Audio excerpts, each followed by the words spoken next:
Grandparents forced my son to read the Bible, attend Catholic church, and pray 6 times a day. He came back depressed and withdrawn. When I confronted them, they called my wife Satan's Beach and said I should be grateful. Now I'm forcing them to admit what they did to the entire family, or they're losing the house. I'm writing this because I'm at a breaking point and I need a neutral opinion before I do something I know I can't walk back from. So I, 38 million, grew up Catholic. Not just go to church on holidays Catholic, but strict, old-school, borderline fundamentalist Catholic. The kind where fear, guilt, and shame were part of every family dinner. I got out. I went low contact after college, not fully estranged, but we kept things surface level. I've been married to my wife, 38F, for over a decade. She's agnostic, and we agreed early on that we'd raise our kids in a secular household, let them figure out what they believe on their own when they're old enough. Our oldest son is 11, I'll call him Noah, and our younger daughter is 6. My parents don't love that, obviously. Over the years, they've made their comments stuff like, "Kids these days have no faith," or, "Maybe if you had a little more God in your house, you wouldn't worry so much." I've shut it down every time. I even had a sit-down with them 5 years ago, where I laid out boundaries clearly. No forced prayer, no religious shaming, no telling my kids they're going to hell. They agreed. Reluctantly, but they agreed. This summer, Noah asked to spend 2 weeks with his grandparents. He's old enough now that we're trying to give him some independence, and he was genuinely curious about visiting them. My wife wasn't thrilled, and honestly, neither was I. But I thought maybe I was projecting my own stuff. My parents had been better about boundaries the last couple times we saw them, so I figured it would be okay. I told them again before he left, no religious pressure. Keep it light, let him ask questions if he wants, but do not force anything. They said yes. He got back 2 weeks ago. We picked him up at the airport and right away something felt off. He was quiet, not the tired kind of quiet, more like shut down. Barely made eye contact, no excitement, just stared out the window the whole ride home. I asked how the trip was and he just said, fine. He didn't unpack his suitcase for 3 days. He kept avoiding bedtime, started asking to sleep in our room. He's never done that, not even when he was little. Then he started waking up with nightmares. I found him crying in the bathroom one night. My wife tried asking what was going on, and he just said he didn't want to talk about it. He started avoiding anything remotely religious music, books, even cartoons that mentioned angels or churches. At dinner, he blurted out that he never wanted to go to church because that's where the end of the world starts. We've never taken him to church outside of weddings or funerals. It took almost a full week before he opened up. He told us he had to pray 6 times a day, every day, morning prayers, after breakfast, after lunch, mid-afternoon, evening, and before bed. They made him confess his sins every night. They had him reading the book of Revelation out loud. He said they told him his parents, me and my wife, were going to hell because we didn't believe. That if he didn't pray enough, he might not see us in heaven and it would be his fault. They told him the world was ending soon and God only saved the faithful. He said he didn't understand a lot of it, but it scared him and he didn't want to go to sleep because of the bad visions. I honestly thought I was going to throw up. We didn't even know they were taking him to church, let alone doing all that. I called them the next day, trying to stay calm. Asked what happened, asked why they broke the agreement.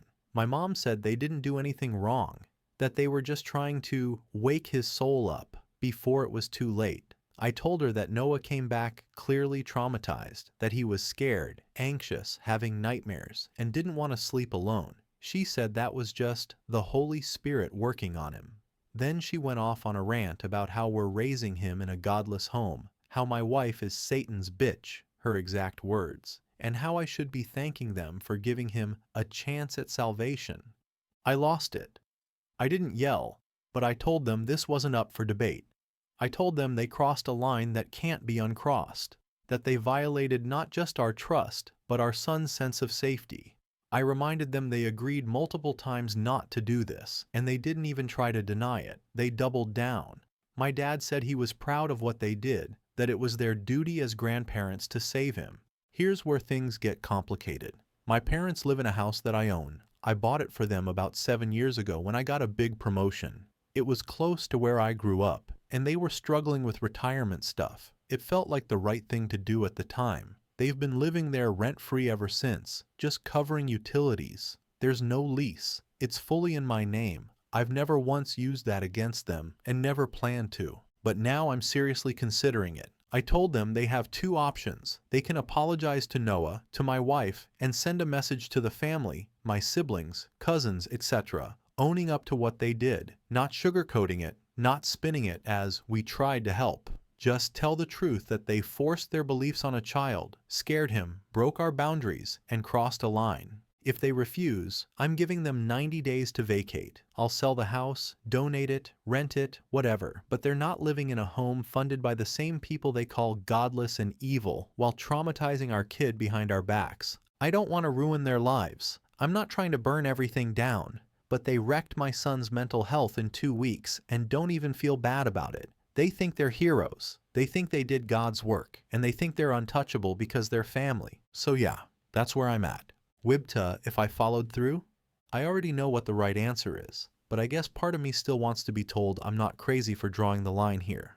Update 1. After my first post, I didn't expect it to take off the way it did. A lot of people told me I needed to go no contact. A few said I was blowing things out of proportion, but most people just wanted to know what I was going to do next. I've been quiet because I needed time to really sit with everything. I needed to figure out whether I was just reacting emotionally or if this really was the line. The truth is, I didn't want this to become a war. I didn't want to be that person who cuts their parents off and kicks them out of the house they've lived in for years. But once we realized just how far they'd gone, I knew it couldn't just be a conversation anymore. Something had to give.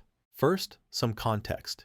Years ago, I bought my parents that house when I got a big promotion. At the time, I genuinely saw it as a thank you, not just for raising me, but for doing what they could with what they had. It wasn't a mansion or anything, but it was a clean, 3-bedroom place in a decent neighborhood. They never paid rent, just utilities and groceries. That was the deal. No formal lease, no paperwork, just family. So when this whole thing with Noah came to light, how they forced him to read Revelation every night, told him we were going to hell, and made him pray like he was a monk, I felt like that gift got turned into a weapon, like I was paying them to spiritually terrorize my son. Before doing anything drastic, I reached out to a few relatives to get a clearer picture. My brother, 2 cousins, and 1 aunt. I expected mixed reactions. What I didn't expect was that they already knew. Apparently right after Noah came home, my parents sent out an email blast to the extended family saying they brought Noah back from the brink and rescued him from satanic parenting.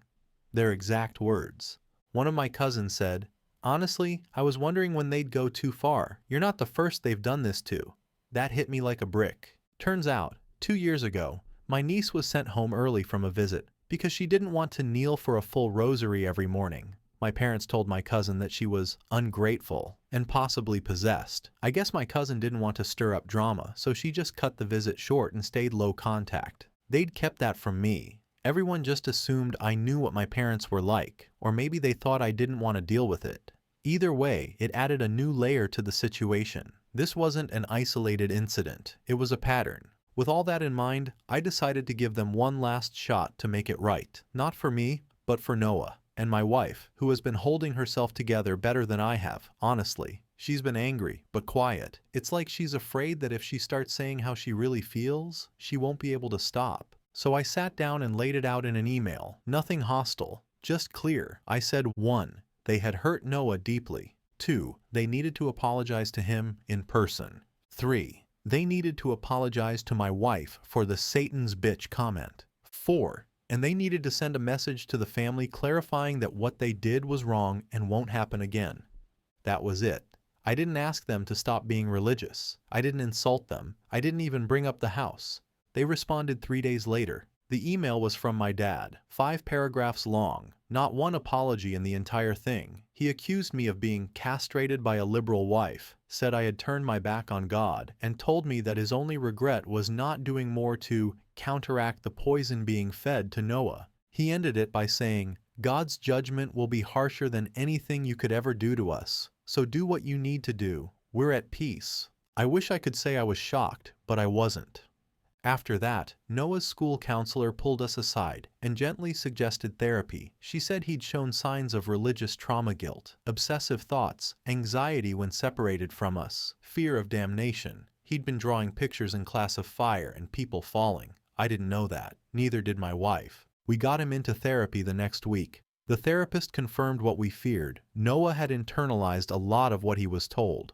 One of the first things he said in session was, "If I don't pray hard enough, you won't be in heaven with me." My wife cried that whole night. I stayed up reading about religious trauma like it was a crash course I'd failed years ago. It was like the whole picture was finally in focus. And that's when I snapped out of it. Whatever guilt I had about confronting my parents, gone. Whatever hesitation I felt about holding them accountable, gone. They didn't see Noah as a person. They saw him as a soul to be saved from us. And they weren't sorry. So yeah, I'm done asking nicely. They think they're at peace? Fine. But they're going to do it somewhere else. Update 2. It's been a week since I gave my parents the 90-day notice to vacate the house. I didn't expect them to thank me or even acknowledge the decision, but the silence has still been weird, cold, especially from people who once guilted me into calling every Sunday. What I didn't expect was how fast the fallout spread. I sent a recording, it was a voice message they had left me after the email, to the family group chat, the one where my dad said, "If he's scared, good. Maybe fear will save his soul." It blew up in a way I wasn't prepared for. My cousin Lisa messaged me directly. She said she had always suspected our grandparents crossed lines with their kids, but never had proof. Her exact words were, "That's not strict parenting. That's control." My aunt responded an hour later saying she didn't want to get involved, but she still threw in that she hoped Noah wasn't just being dramatic. So that told me everything I needed to know about where she stood. My brother, on the other hand, flat out told me I was being cruel and vindictive. He said if our parents were a little intense, it's because they grew up that way and didn't know better. I asked him point blank if he heard that recording. He said yes. I asked if he thought it was okay to scare a child into praying by telling him he'd never see his parents again unless he begged for it 6 times a day. He said, "Well, maybe that's how you make sure he ends up in heaven." I didn't even reply after that. A few days later, my wife got a letter in the mail. No return address. Inside was a printed out sheet full of Bible verses about wicked women, Jezebels, and spiritual corruption. A line at the bottom, handwritten, just said, "Your days of mocking God are numbered."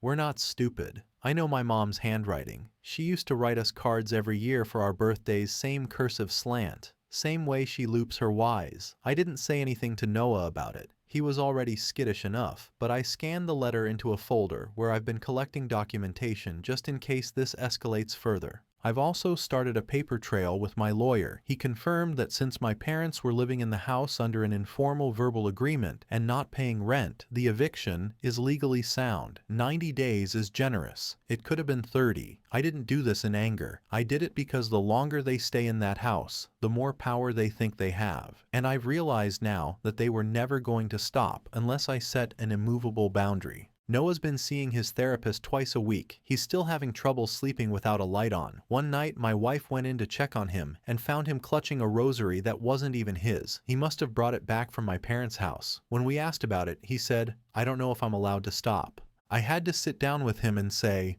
"You're allowed. You don't have to do anything that makes you feel scared. Not ever." I thought that would be enough. But later that night, I overheard him crying in his room. I sat outside the door for a while. Then I went in and he asked me, "What if Grandma was right? What if you're not saved? What if you disappear and I never see you again?" I didn't even have an answer. I held him and tried not to cry, but I failed. That's when it hit me. This isn't just a phase or a bad week. This is damage. Deep-rooted spiritual trauma. I always thought religious abuse was something you read about in articles. I didn't think it could sneak into my house like this. I've spoken to his therapist more seriously now. She says it's textbook religious trauma syndrome, and that the exposure Noah had was way too intense for an 11-year-old, especially one who wasn't raised with that doctrine. He was introduced to hell not as a concept, but as a certainty. My parents told him that I was going to burn forever unless he prayed hard enough to save me. They made him responsible for my soul. How do you even process that at 11? I've never been more disgusted, and I've never felt more distant from my parents. I used to think that keeping them in our lives, even from a distance, was important. I thought, they're older, they helped raise me, they probably won't be around forever. But now I look at Noah, and I realize something else. They are still around. And they use that access to poison his mind. I gave them a choice: apologize, own up, make it right. And they chose to double down, drag us through the mud, and write anonymous threats to my wife. So now I'm choosing my son. I haven't blocked them yet. I want them to see this process happen. I want them to feel the consequences, not because I'm vindictive, but because I need them to understand that they don't get to burn bridges and still expect us to send postcards. The house will be sold or rented. We haven't decided yet, but it will no longer be theirs to use as a launch pad for crusades. They were given a gift, and they used it to try to correct our son behind our backs. This whole situation has made me realize how naive I was. I thought boundaries could exist without enforcement. I thought that agreeing in principle meant something. It doesn't. If someone is set on controlling others, they'll just look for loopholes. And when they find them, they'll call it love. A few people from my extended family reached out in private. One cousin thanked me for speaking up. She said when she was younger, my parents made her feel like she was dirty for wearing shorts at a cookout. Said she still has body image issues from that weekend. Another relative said she remembers being told that watching Harry Potter was a gateway to Satan. We laughed, but it wasn't funny back then. It was fear. Just like what they did to Noah. I'm not angry anymore. I think that part of me burned out somewhere between the letter and the voicemail and the conversation with Noah about heaven. Now I'm just done. They get to live with their choices, and so do we. If they ever want to rebuild a relationship, it won't be on their terms anymore. It'll be on ours, assuming we even want it, because I'm not opening that door just so they can slam it shut on my kid again. Not now. Not ever.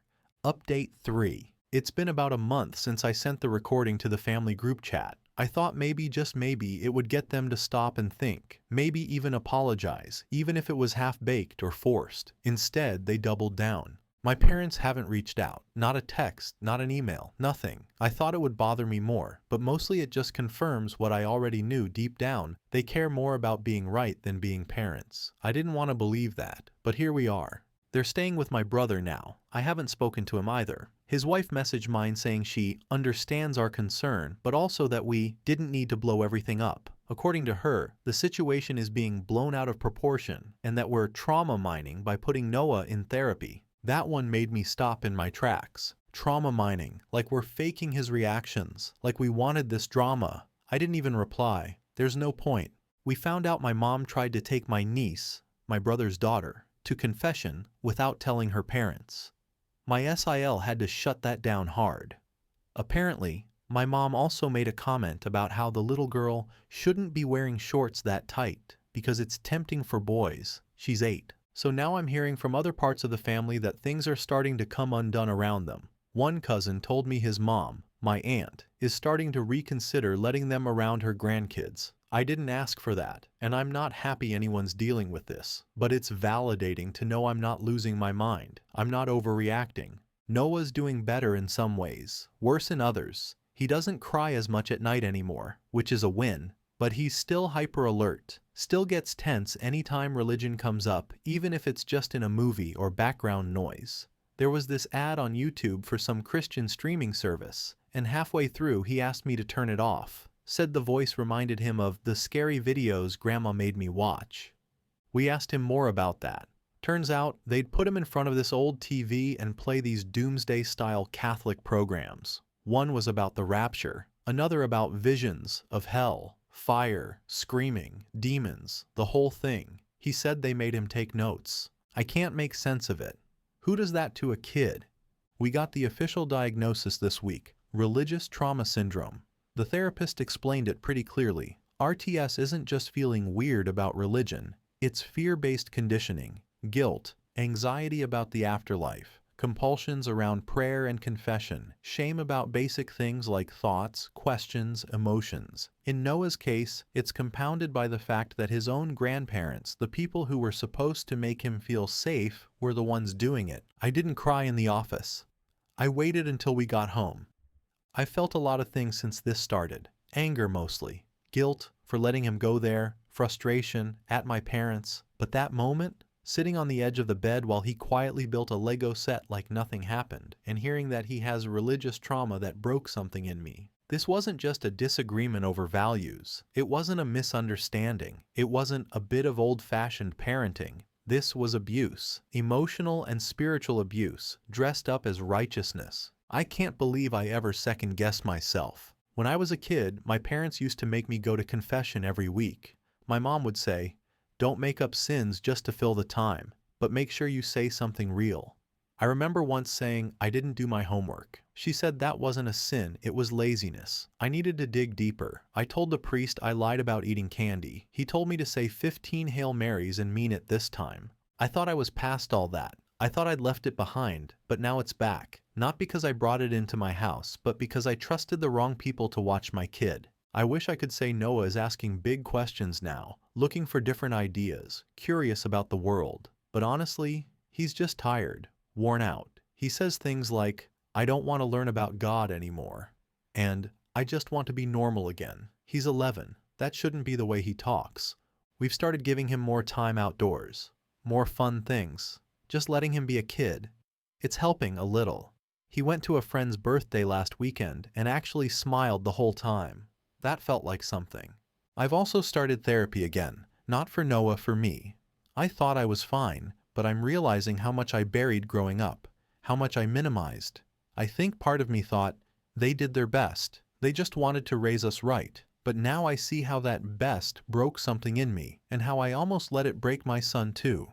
I've been thinking about the house, the one they lived in. It's technically still full of their stuff. They haven't come to get it. I gave them a formal timeline, another 2 weeks, and they ignored it. I don't think they plan to. I think they expect me to keep it all there like a shrine. Or maybe they think I'll cave. I won't. We're renting it out. I'm hiring a junk removal crew to clear out anything they left behind, and whatever is sentimental, I'll box and drop off at my brother's place. After that, it's done. I'm not going to send more recordings, no more proof, no more family debates. If anyone still thinks I'm overreacting, they're welcome to go live in that house with them. But my kid, he's never setting foot in that place again. I don't regret drawing this line. If anything, I regret not drawing it 10 years ago. Some of the family gets it, some don't. One cousin said, "It's sad how they've ruined the whole family." And yeah, it is sad. But they didn't ruin it by being religious. They ruined it by being cruel and calling it faith. Big difference. At the end of the day, I can't control how other people react. I can't make my parents apologize. I can't make them care. All I can do is be the parent I wish I had and protect my son from people who think fear is love, even if those people are my own mom and dad. Final update. It's over. They're gone. The house is no longer theirs, and that chapter is finally closed. They moved out 3 days before the deadline. No messages, no goodbyes, just silence. When I went by the place later that evening, the only thing they left behind was a worn-out Bible in the mailbox with a note inside saying, "We'll always pray for you." No apology, no acknowledgement of what they did to my son. Just the same passive-aggressive, "we're the righteous ones" energy they've always had. I changed the locks that night. My wife came with me. We stood in the empty living room, and I let her decide what we should do with the leftover furniture. Half of it went to donation. The rest, we hauled to storage until we figured it out. That house was supposed to be a gift, a thank you for the years they spent struggling to raise us. Instead, it became a battleground.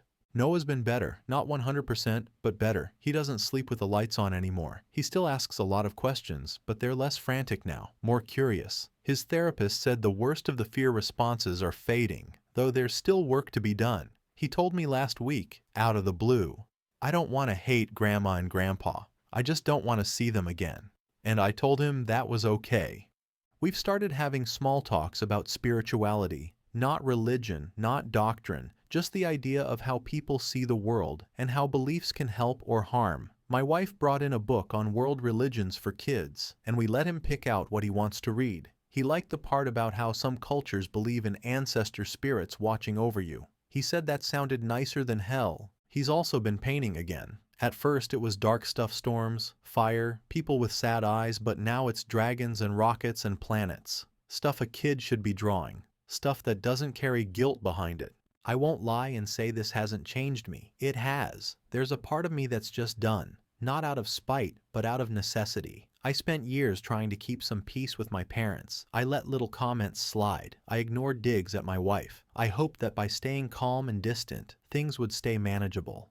But I see now that letting things slide just gave them space to fester. And when they finally had our kid alone, they took everything I was afraid of and ran wild with it. The extended family's still split. Some cousins cut contact with my parents completely after the recording. A few reached out to say they're thinking hard about how they want their kids around our parents going forward. Others have doubled down. My brother called me vindictive and said I only did this to humiliate our parents. We haven't spoken since. I don't care anymore. I'm not playing referee for people who wouldn't lift a finger when Noah came home unable to sleep. When a child is scared of going to hell because he didn't memorize a prayer, something's wrong. That's not discipline. That's fear-based control. That's trauma. I won't entertain anyone who doesn't get that. What still sits with me is that I gave them chances. I asked twice for an apology, not even a public one, just something honest, something for Noah. They said no. They made it worse. They doubled down and called my wife Satan's bitch. They said fear was good for a child. That's who they are now. So no, I didn't ruin their lives. I didn't kick them to the street with no warning. They had 3 months. They had family to stay with. They had every opportunity to reflect and fix it. They just didn't want to.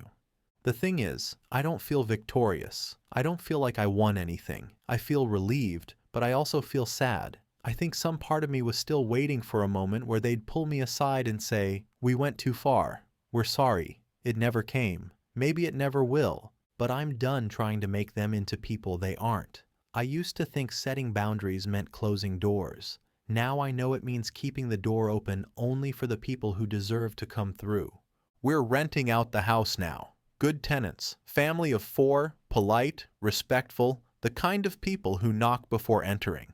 The kind who don't think control is love. Noah gets to live a normal life now. That's what matters. He doesn't need to heal around them. He just needs space to grow without their voices in his head, and I'll make sure he gets that.